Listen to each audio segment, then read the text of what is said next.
अस्सलाम वालेकुम students of class ninth. मैं हूं आपका physics teacher Suhail Akbar from Usama bin Zaid high school.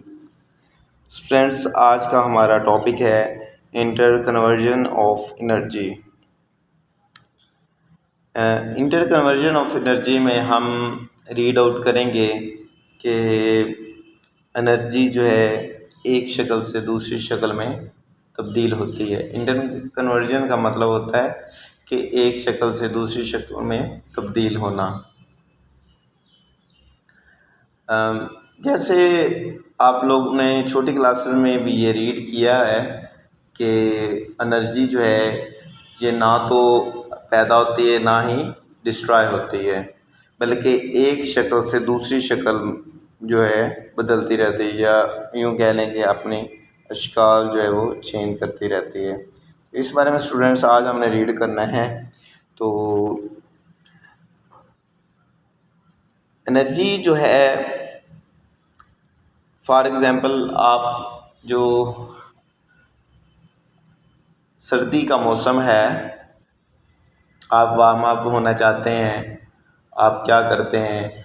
आप जो है आपके हाथ पाँव ठंडे हैं, आप उठते हैं और आप जो है भागना शुरू करते हैं, रनिंग करते हैं। उसके बाद आप अपने आप को गर्म महसूस करते हैं, आप महसूस करते हैं कि आप गर्म हो चुके हैं।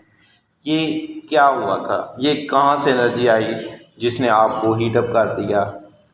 स्टूडेंट्स, जब आप के ठंडे थे, आपका बॉडी ठंडा था, हाथ पाँव ठंडे थे, तब आपके अंदर जो एनर्जी थी वो मस्कुलर एनर्जी थी। मसल्स के अंदर जो एनर्जी होती है उसको मस्कुलर एनर्जी बोलते हैं। जब आपने भागना शुरू किया तो वो मस्कुलर एनर्जी मैकेनिकल एनर्जी में चेंज हो गई। मैकेनिकल एनर्जी कैसे पैदा होती है? मैकेनिकल एनर्जी आप लोगों को पता है हरकत की वजह से पैदा होती है। जब मैकेनिकल एनर्जी, कल भी मैंने आपको बताया था कि मैकेनिकल एनर्जी की दो टाइप्स हैं, एक पोटेंशियल एनर्जी और एक काइनेटिक एनर्जी। चाहे आप ऊपर की तरफ जाएं या चाहे लीनियर मूवमेंट करें, वो दोनों मैकेनिकल एनर्जी में ही आती हैं। तो स्टूडेंट्स, मैकेनिकल एनर्जी जब आपने भागना शुरू कर दिया तो आपका बॉडी गर्म होना शुरू हो गया, तो इट्स मीन्स दैट वो जो मस्कुलर एनर्जी थी मैकेनिकल एनर्जी में चेंज हुई, और जो मैकेनिकल एनर्जी थी वो आगे जो है हीट एनर्जी में चेंज हो गई, जिससे आपका बॉडी गर्म हो गया और आपके बॉडी से हीट निकलना शुरू हो गई। तो आइए स्टूडेंट्स, इसीलिए मैंने एक जो है नेचर का छोटा सा स्केच सा बनाया है कि जो कुदरत है, फितरत है, हमारा माहौल है, इसमें एनर्जी किस तरह से एक शक्ल से दूसरी शक्ल में बदलती है। तो स्टूडेंट्स, ये मैंने रफ सा स्केच सा बनाया है जिसमें आप लोग देख रहे हैं कि एक बाउंड्री सी बनाई हुई है, ग्रीनिश सी बनाई हुई है, मतलब कि घास वगैरह है या उसके साथ दरख्त वगैरह हैं, पौधे वगैरह घास के हैं वो लगे हुए हैं, उसके दरमियान जो है पानी मौजूद है। तो इस वक्त जो पानी है वो यहाँ पर खड़ा है। अगर मैं क्या करता हूँ, यहाँ पर एक मैं फॉर एग्ज़ाम्पल एक सन ड्रा कर देता हूँ। मैं कहता हूँ कि ये एक सन है, ऐसे राउंड सा चले बना लेते हैं हम इसके ऊपर। एक सन ड्रा कर दिया मैंने। तो जब ये शाइन होगा, इसकी ब्राइटनेस होगी स्टार्ट, तो इसकी ब्राइटनेस से स्टूडेंट्स क्या होगा, शुआएं जो है ज़मीन पर पड़ती हैं, आप लोग जानते हैं। जब इसकी शुआएं ज़मीन पर पड़ेंगी तो जिस जिस हिस्से पर इसकी शुआएं जाएंगी वहाँ पर वार्म अप होना शुरू हो जाएगी। तो इसी तरह जो पानी है वो भी वार्म अप होना शुरू हो जाएगा, गर्म होना शुरू हो जाएगा। जब पानी गर्म हो जाता है तो उसको हम स्टूडेंट्स थर्मल एनर्जी बोलते हैं। पानी का गर्म होना थर्मल एनर्जी कहलाता है। तो पानी जो है थर्मल एनर्जी में चेंज हो गया।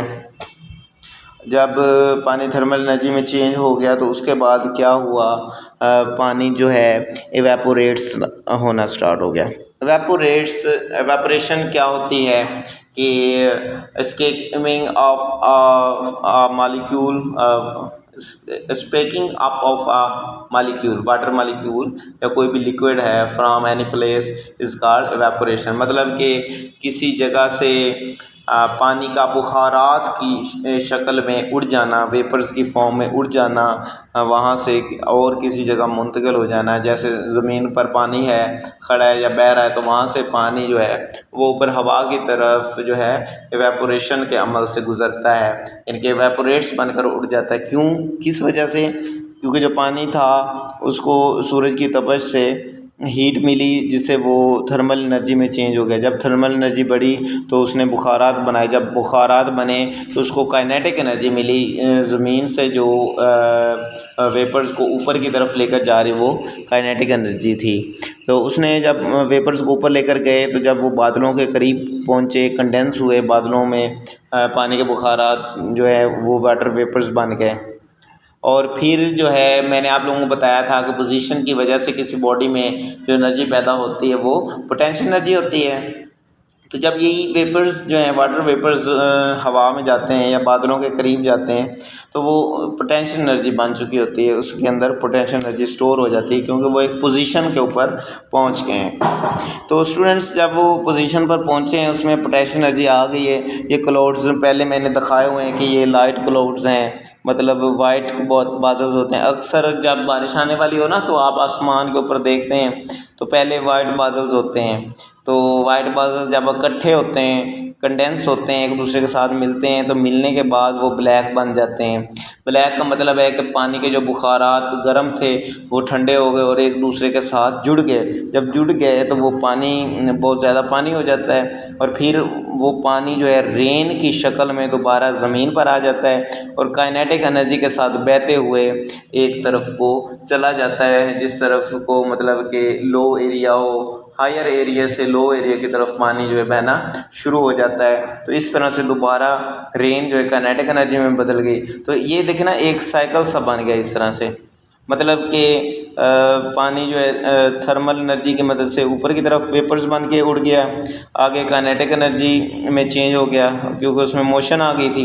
मोशन ने फिर वहाँ से वो वाटर वेपर्स में चेंज हुआ, वाटर वेपर से पोटेंशियल एनर्जी क्लाउड्स में, क्लाउड्स कंडेंस हुए, एक दूसरे के साथ मिले और रेन की शक्ल में पानी दोबारा ज़मीन पर आ गया काइनेटिक एनर्जी की शक्ल में।